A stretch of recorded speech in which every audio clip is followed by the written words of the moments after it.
शुभ सकाळ मित्रांनो, सर्वांना दीपावलीच्या हार्दिक शुभेच्छा। मित्रांनो, आज सुट्टीचा वार आहे, म्हणजे दिवाळीची सुट्टी आहे आणि आम्ही सुट्टीमध्ये चाललो आहे पुण्याला फिरायला। इकडे कैलास बरोबर आहे आणि कैलास आणि आम्ही पूर्ण फॅमिली, म्हणजे आमची काही जण फॅमिलीमधले गायब आहेत, म्हणजे कोण गावाला गेले आहे, कोण कामाला गेले, असे सगळेजण आहे। तर जेवढे पण आहे तेवढी लोक आम्ही फॅमिलीमधले सगळे आम्ही पुण्याला चाललो आहे। आणि पुण्याला मी फर्स्ट टाईम चाललो आहे। तू गेला होता कैलास? नाही, कैलास पण नाही गेला आहे आणि फॅमिलीतलं कोणच नाही गेलं आहे, आम्ही फर्स्ट टाईमच चाललो आहे। तर बघूया पुण्यामध्ये जाऊन आपण काय काय बघायला भेटेल बघूया। कोणती आपली ट्रेन आहे ना, आणि आता आम्ही ठाण्याला आहोत। भांडूपवरून मी सकाळी कर्जत ट्रेन पकडली होती, पण ते आम्ही ठाण्याला येऊन थांबलो आणि त्याच्यानंतर आता आम्हाला इंद्रायणी ट्रेन आहे, इंद्रायणी ठाणा टू, म्हणजे CST वरून ती गाडी आहे। आम्ही ठाण्यावरून इथे बसणार आहे, ठाण्याला बसणार आहे आणि ठाणा टू पुणे बरोबर 6:15 वाजता गाडी आहे इंद्रायणी एक्सप्रेस। तर आम्ही आता थेट जाणार आहोत पुण्याला। बाकी पब्लिक खालती आहे, आम्ही वरती आलो आहे, कारण इथे खालती प्लॅटफॉर्मला खूप बॅकग्राऊंडला खूप आवाज आहे, त्याच्यामुळे आम्ही वरती आलो आहे। तर आता डायरेक्ट आपण जाणार आहोत पुण्याला। बघूया, आता जनरलमधूनच चाललो आहे, बघूया किती गर्दी आहे, कसं काय। चला तर मित्रांनो, ब्रिजवरून खाली आलो आहे आणि आता ट्रेन येते। त्या साईडला तावडे आहे आणि पाठी कैलास, समीर आणि बाकी सगळी फॅमिली आहे। तर मित्रांनो, आता 5 मिनिटामध्ये ट्रेन येते, तर चाललो आपण पुण्याला। गणपती बाप्पा मोरया, मंगल मूर्ती मोरया।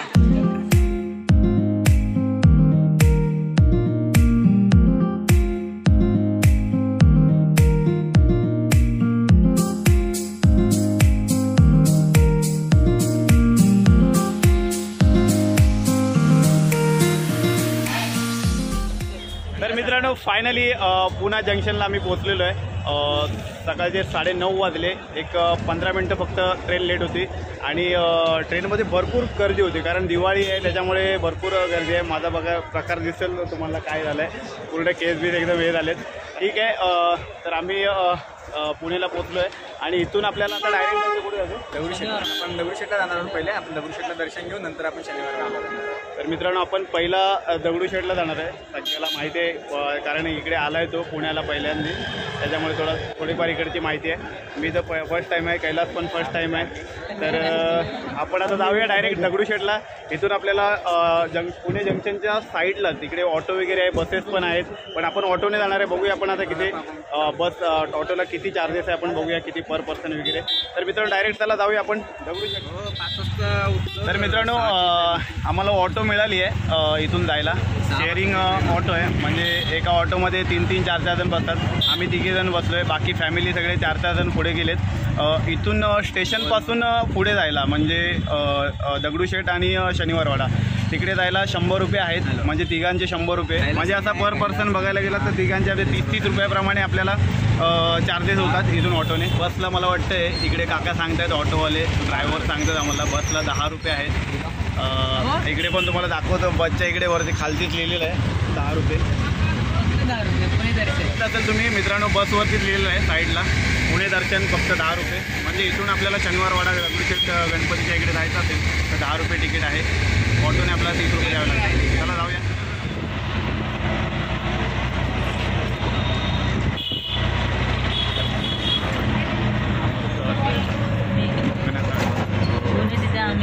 एक नंबर।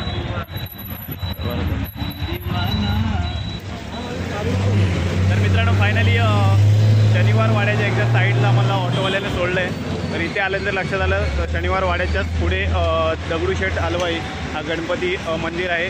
तर आम्ही शनिवार वाडा पहिला न करता आम्ही पहिलं गणपतीचं दर्शन घ्यायला चाललो आहे। तर सर्वप्रथम आपण दगडूशेठ हलवाई गणपतीचं दर्शन घेऊया, त्यानंतर मग पुन्हा आपण इकडे शनिवार वाड्याकडे यायचं आहे।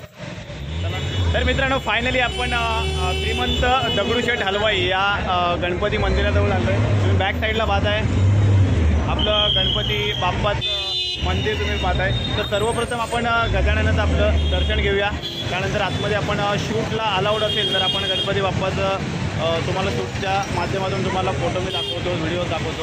चला तर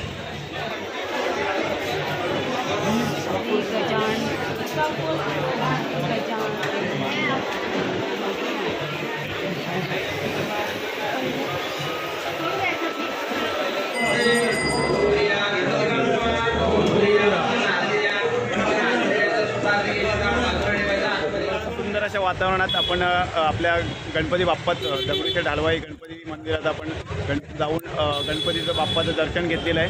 मित्रांनो, गणपती दगडूशेठ हलवाई गणपती या गणपतीचा इतिहास पाहता गेला तर आपल्याला एक साध्या आणि सोप्या सरळ भाषेत आपल्याला सांगता येईल. एक या ठिकाणी दगडूशेठ नावाचा एक माणूस होता. तो या ठिकाणी आपलं आता गणपतीचं मंदिर आहे, दगडूशेठचं मंदिर आहे, त्या ठिकाणी वास्तव्यात होता. त्या दगडूशेठला गणेशाचं खूप आकर्षण होतं आणि तो भक्ती करत होता.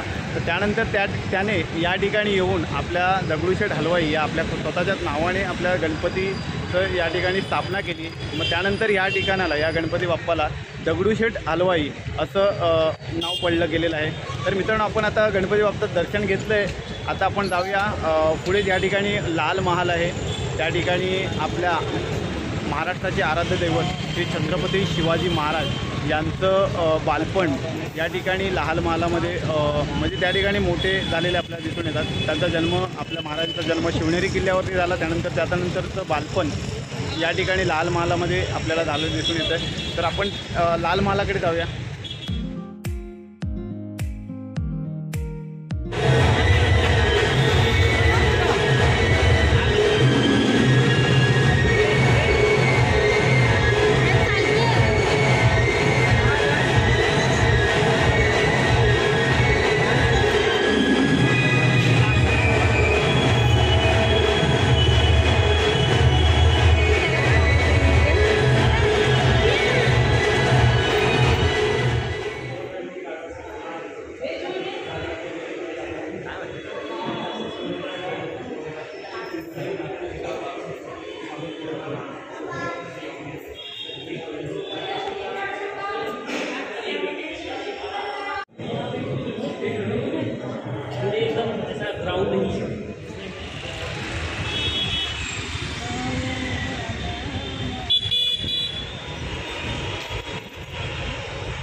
कसबा गणपती मंदिर सुद्धा पाहून झाले आणि कसबा मंदिराच्या साईडला तिकडे दिवाळी निमित्त म्हणजे किल्ला प्रतिकृती स्पर्धा असतात.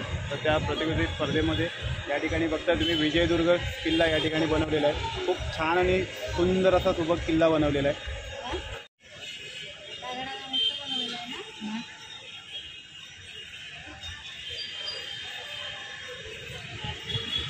कसं लहान लहान पोरांनी बनवलंय. बनवून झालाय तो.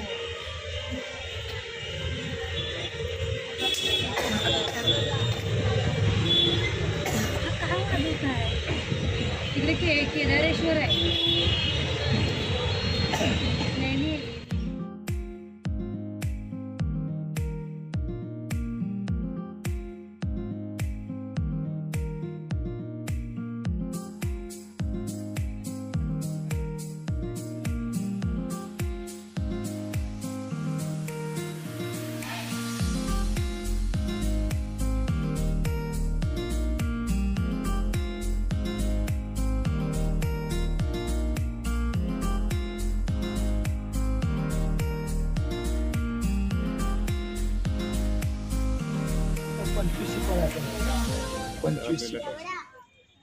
एका याच्या ठिकाणी ना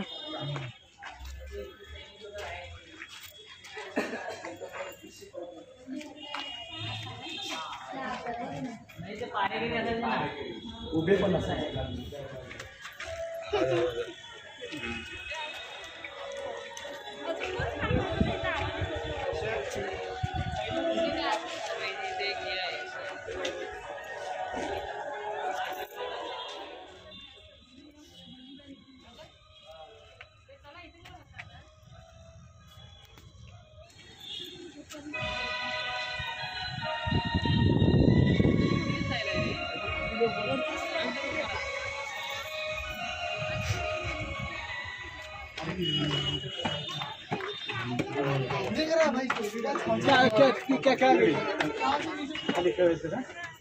असा दरवाजा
मित्रांनो संध्याकाळचे 6:30 वाजायला आलेत आणि ट्रेनला 5-10 मिनटं आहे.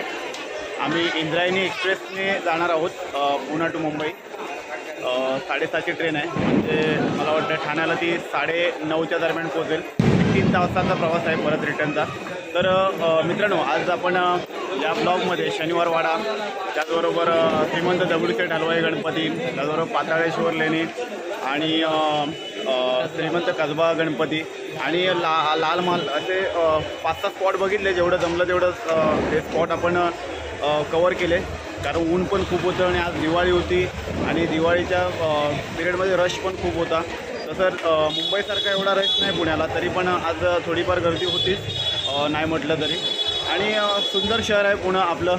मुंबईबरोबर आपलं पुणे शहर छान शहर आहे आणि भरपूर सारे स्पॉट आहे अजून फिरण्यासारखे, पण तेवढे आम्हाला कवर नाही करता आले, कारण 7:30ची ट्रेन आहे असल्या कारणामुळे आम्हाला सगळं कवर नाही करता आलं आणि ऊन पण थोडं होतं आणि दिवाळी हे सगळं त्याच्यामुळे तेवढा कवर नाही करता आला.